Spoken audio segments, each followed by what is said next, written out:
ফেব্রুয়ারির পর সবাই পালাতে পারলেও হাসনাত, সার্জিস এবং নাহিদ তারা পালাতে পারবেন না। কে বললেন? শুনুন বিস্তারিত। এই নাহিদ, সার্জিস, তারপরে হাসনাত, আলটিমেটলি অনেকে পালাতে পারলেও তারা পালাতে পারবেন না। পালানোর মতো যে বয়স দরকার, যে কৌশল দরকার, ওটা এখনো রপ্ত করতে তাদের আরো 10-15 বছর। কথাটা শুনতে খারাপ হলেও এটাই বাস্তব। কিছু উপদেষ্টা আছে যারা নিজের আখের গুছাচ্ছে। শুনুন বিস্তারিত।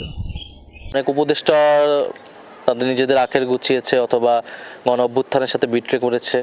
আমরা যখন সময় আসবে এদের নামও আমরা উন্মুক্ত করব।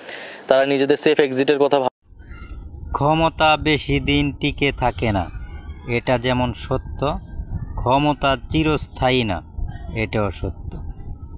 তো আসলে এটা যারা উপদেষ্টা আছে তাদেরকে মনে রাখা উচিত।